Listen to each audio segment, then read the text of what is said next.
Hello friends, welcome all on કૃષિ ભંડોળ friends. આપણે જે કરંટ અફેરની એમસીક્યુ સિરીઝ સ્ટાર્ટ કરેલી છે તો એની આપણે એમસીક્યુની આજે શરૂઆત કરીએ. ઓકે, તો આજનો ફર્સ્ટ આપણો જે એમસીક્યુ છે કે જે નીતિ અને દિશા નિર્દેશો ઘડવા માટે કઈ સંસ્થા કે જે નવી ડિઝાઇન ડિવિઝનની સ્થાપના કરી છે. તો જે નીતિ છે, ત્યારબાદ છે દિશા નિર્દેશો છે કે જે ઘડવા માટે એક નવી સંસ્થા છે કે જેના ડિઝાઇન ડિવિઝનની સ્થાપના કરેલી છે. તો એ કઈ સંસ્થા છે? તો કે NHAI. ઓકે, આ જે સંસ્થા છે એ શું કરશે? તો કે સમગ્ર દેશમાં રાષ્ટ્રીય ધોરીમાર્ગો પર પુલ, માળખા, ટનલ અને IR કે જે દિવાલો હોય છે એના આયોજન, ડિઝાઇન, બાંધકામ અને જાળવણી માટે નીતિ અને માર્ગદર્શિકા ઘડશે. ઓકે, કે આપણે NHAI કે જેને આપણે national highway authority of India તરીકે ઓળખીએ છીએ, બરાબર છે, કે જે શું મેઇન એના ફંક્શન શું છે? તો કે એ ધોરીમાર્ગો બનાવશે, પુલ બનાવશે, નવી ટનલો બનાવશે, કે એ કેવી રીતે? તો કે રાષ્ટ્રીય ધોરીમાર્ગો, ઓકે, જે નેશનલ હાઈવેઝ હશે એ બનાવશે.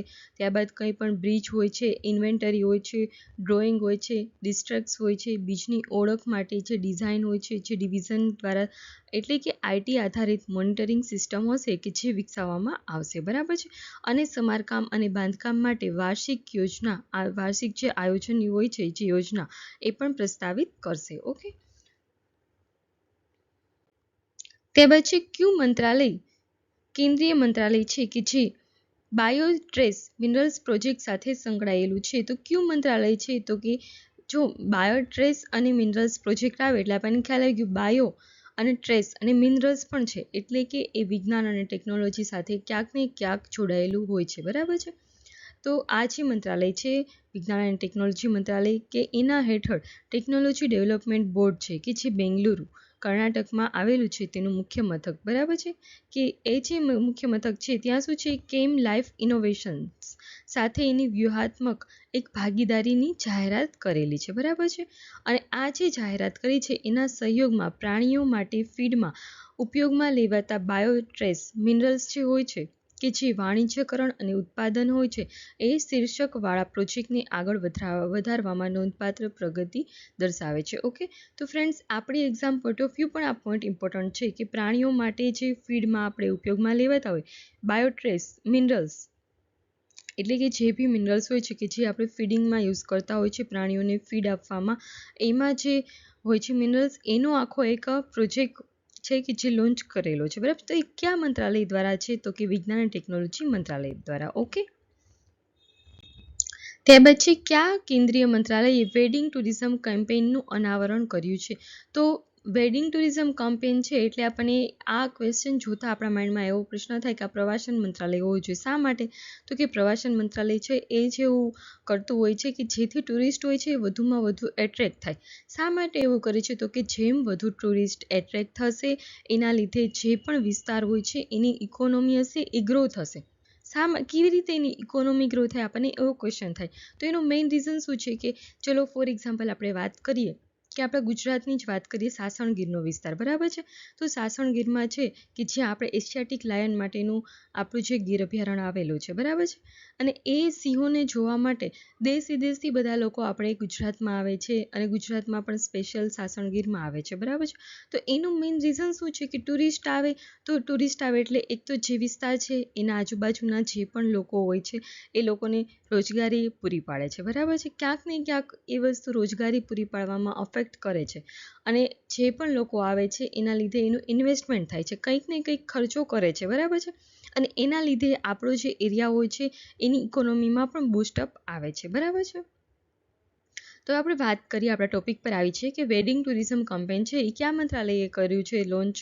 તો એ છે પ્રવાસન મંત્રાલય. ઓકે, તો પર્યાવરણ મંત્રાલય જે છે કે જે વૈશ્વિક મંચ પર ભારતને પ્રીમિયર વેડિંગ જે ડેસ્ટિનેશન હોય છે એના તરીકે દર્શાવવાના હેતુથી એક મહત્વકાંક્ષી ઝુંબેશ છે કે જેનું અનાવરણ કર્યું છે, બરાબર છે. અને આ જે ઝુંબેશ છે એમાં શું છે? તો કે ભારતમાં પ્રવાસનને નવી ઊંચાઈઓ પર લઈ જવા માટે મોટી સંભાવના રસ્તાઓ શોધવાનો પણ પ્રયાસ કરે છે, બરાબર છે. અને આ જે આપણી ઝુંબેશ છે કે જે વેડિંગ ટુરિઝમ કેમ્પેઇન છે એના દ્વારા શું થશે? તો કે વિશ્વભરના જે પણ કપલ્સ હશે એ લોકો ભારતમાં તેમના ખાસ દિવસની ઉજવણી કરવા માટે લલચાવીને ભારતના લગ્ન ઉદ્યોગને વિસ્તરવા માગે છે.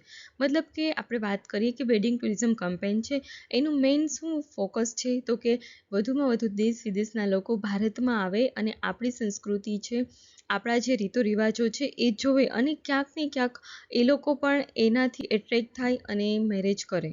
નો ડાઉટ એના રિચ્યુઅલ પ્રમાણે પણ મેરેજ કરી શકે, પરંતુ એ લોકો જે પ્લેસ હોય છે ડેસ્ટિનેશન પ્લેસ એ ઇન્ડિયાને સિલેક્ટ કરે એ મેઇન પ્રવાસન મંત્રાલય છે એનો એમ છે. ઓકે,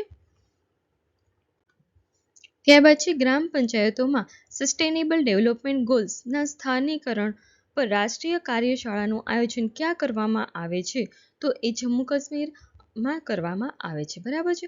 તો કેન્દ્રીય પંચાયતી રાજ જે મંત્રાલય છે કે જે જમ્મુ કાશ્મીર પંચાયતી રાજ અને ગ્રામીણ વિકાસ વિભાગના નજીકના સહયોગથી શ્રીનગર ખાતે ગ્રામ પંચાયતોમાં સસ્ટેનેબલ ડેવલપમેન્ટ ગોલ્સના સ્થાનીકરણ પર રાષ્ટ્રીય કાર્યશાળાનું આયોજન કરી રહ્યું છે. બરાબર છે. અને આ જે કાર્યક્રમ છે એના દરમિયાન પંચાયતી રાજ મંત્રાલય દ્વારા વિકસાવવામાં આવેલ છે મેરી પંચાયત મોબાઈલ એપ કે જે પણ લોન્ચ કરવામાં આવી છે. બરાબર છે.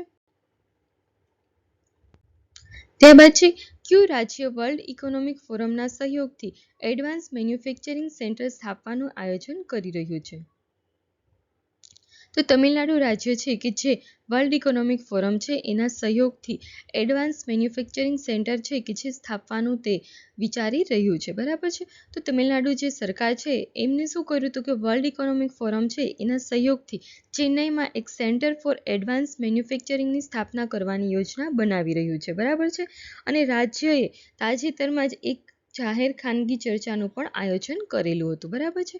કે જેમાં કંપનીઓ હોય છે એ તેમની નવીનતમ ટકાઉપણું અને રિસર્ચ એન્ડ ડેવલપમેન્ટ હોય છે એમાં પ્રયાસોમાં ટેકો આપવાના ચેન્નઈમાં ઇન્ડિયા સેન્ટર ફોર એડવાન્સ મેન્યુફેક્ચરિંગની સ્થાપના પર વિચાર કરવા માટે 20થી વધુ જે બિઝનેસ લીડર હોય છે એ લોકો ભેગા થયા હતા. ઓકે, તો ફ્રેન્ડ્સ આપણું આજનું જે MCQ જે છે કરંટ અફેરને લગતી સિરીઝ અહીં ખતમ થાય છે. ઓકે, અને આપણે આજે MCQ સિરીઝ શરૂ કરી છે એ જુલાઈના મંથથી કરેલી છે. ઓકે, કેમ કે આપણા exam point of view last 4 to 5 month હોય છે, પણ મોસ્ટલી આપણે એવું કહી શકીએ કે લાસ્ટ 3 to 4 મંથ કરીને જઈએ તો પણ આપણા માટે મોર ધેન ઇનફ છે. ઓકે, તો આપણે જુલાઈથી સ્ટાર્ટિંગ કરેલું છે એટલે જુલાઈથી કન્ટિન્યુ બધા MCQ આપણે કરશું. એટલે એનું રીઝન એ પણ છે કે આપણા MCQ છે એ મોસ્ટલી બધા કવરઅપ થઈ જાય, કંઈ એવી ઇન્ફોર્મેશન હોય કે જે આપણાથી મિસ્ટેકથી રહી ગઈ હોય તો એ પણ આવી જાય.